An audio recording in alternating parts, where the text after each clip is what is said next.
ফরিদপুরের মাটি ফরিদপুরের মাটি। সদর উপজেলা নিয়ে গঠিত ফরিদপুর-3 আসনে বাংলাদেশ জাতীয়তাবাদী দল বিএনপির মনোনীত প্রার্থী চৌধুরী নায়েব ইউসুফের পক্ষে জনসংযোগ করেছেন জেলা ও মহানগর বিএনপির নেতাকর্মীরা। সোমবার বিকাল থেকে রাত পর্যন্ত তারা পৌরসভার 7 ও 8 নম্বর ওয়ার্ডভুক্ত এলাকাতে ব্যাপক জনসংযোগ করেন। এ সময় বিএনপির মনোনীত প্রার্থীর প্রতীক ধানের শীষের পক্ষে ভোট প্রার্থনা করা হয়। ফরিদপুর জেলা বিএনপির সদস্য সচিব AKM কিবরিয়া স্বপন, মহানগর বিএনপির আহ্বায়ক AFM কায়ুম জঙ্গি ও সদস্য সচিব গোলাম মোস্তফা মিরাজের নেতৃত্বে জনসংযোগকালে বিএনপির প্রার্থীকে বিজয়ী করলে এলাকায় ব্যাপক উন্নয়নের প্রতিশ্রুতি দেয়া হয়। তারা বলেন 17 বছর ধরে মানুষ ভোট দিতে পারেনি, তাই ভোটাররা উৎসবমুখর পরিবেশে ভোট দিতে মুখিয়ে আছে। এ সময় বিএনপির প্রার্থীর পক্ষে গণজোয়ার সৃষ্টি হয়েছে বলে দাবি করা হয়। এদিকে সন্ধ্যায় ও রাতে পৌরসভার 7 এবং 8 নম্বর ওয়ার্ড বিএনপির কর্মী সভায়ও উপস্থিত ছিলেন উল্লেখিত নেতৃবৃন্দ। বক্তব্য দানকালে তারা দলীয় কর্মীদের বিনয়ীভাবে মানুষের কাছে ভোট চাওয়ার নির্দেশনা প্রদান করেন। গত 17 বছর বিএনপি আন্দোলন সংগ্রাম করেছে একটি সুষ্ঠু নির্বাচনের জন্য, এবং এই নির্বাচনে বিএনপির যে ঘোষিত প্রার্থী চৌধুরী নায়েব ইউসুফ, উনি আমাদের মহিলা দলের যুগ্ম সম্পাদিকা, এবং উনি সাবেক মন্ত্রী চৌধুরী কামাল ইবনে ইউসুফের মেয়ে।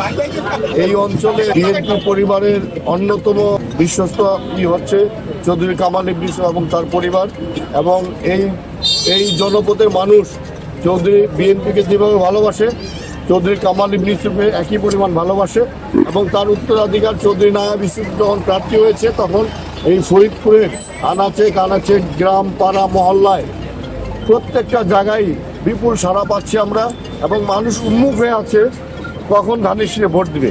এবং আমরা ইনশাল্লাহ আশাবাদী যে আগামীতে যে নির্বাচন হবে সেই নির্বাচনে বিএনপির প্রার্থী চৌধুরী নায়েব ইউসুফ বিপুল ভোটের মাধ্যমে এই এলাকার সদস্য নির্বাচিত হবে ইনশাল্লাহ।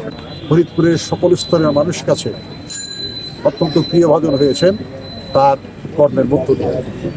তার প্রার্থিতা নিশ্চিত হওয়ার পরে আমরা সকলে বিএনপি মহানগর জেলা বিভিন্ন অঙ্গ সংগঠন সহ সাধারণ মানুষের যে স্বতঃস্ফূর্ততা, কারণ তারা দীর্ঘদিন এই বিএনপিকে মিস করছে, ভোট দিতে পারে নাই। যে ভোটের নির্ধারিত সময় হচ্ছে আগামী ফেব্রুয়ারি মাসে, ইনশাল্লাহ সকলেই স্বতঃস্ফূর্তভাবে এই ধানের শীষে মার্কায় ভোট দিয়ে আমাদের যে প্রার্থী তাকে বিজয়ী করবে। ধানের শীষের কান্ডারি চৌধুরী নায়েব ইউসুফ, সে যে দেশের জন্য, জনগণের জন্য, দেশের জন্য যে কাজ করতেছে, মহিলাদের জন্য গবাদি পশু মানে সেলাই মেশিন, গবাদি পশু পালন, হাঁস মুরগি পালন, আর যুবকদের জন্য মৎস্য চাষ, তারপরে আপনার মনে করেন যে পাড়া প্রতিবেশী দারিদ্রতার যে ছোট ছোট ক্ষুদ্র পরিবার আছে তাদের পাশে দাঁড়ানোর জন্য সে একান্তভাবেই একত্রিত হয়ে মিশে গেছে, এবং সে কারণে সে এই ধানের শীষের জয়ধ্বনিটা আমাদের 7 নম্বর ওয়ার্ড প্লাস ফরিদপুর 3 আসনের কান্ডারি ধানের শীষের মানে উচ্ছ্বাস নামে গেছে আমাদের সকলের মধ্যে, সকল নেতৃত্বের মধ্যে।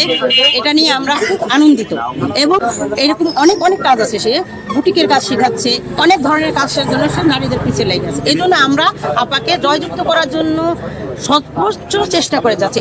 ইনশাল্লাহ আমি মনে করি প্রতিটা ওয়ার্ড এক একটা কামাল ইউসুফ নায়েব ইউসুফ পরিবারের এক একটা দুর্গ, এবং চৌধুরী নায়েব ইউসুফ শুধু চৌধুরী নায়েব ইউসুফ না, তার বিগত 200 বছরের ইতিহাস, তাদের ফ্যামিলির ময়েজ মঞ্জিলের ইতিহাসে তারা শুধু মানুষের সেবা করে গেছেন। 200 বছরের ইতিহাস, ইনশাল্লাহ আমরা মনে করি তিনিও সেই ইতিহাসের ধারাবাহিকতা বজায় রাখবেন এবং উন্নয়নে অব্যাহত রাখবেন। ফরিদপুর 3 আসনকে একটা মডেল আসন হিসেবে উপস্থাপন করবেন আশা রাখি। আমরা মনে করি 17 বছরের দুঃশাসন শেষ হয়েছে, একটা নতুন দিনের অপেক্ষায়, ভোট দেওয়ার অপেক্ষায় সাধারণ জনগণ উৎসবমুখর পরিবেশে ভোট দেবে।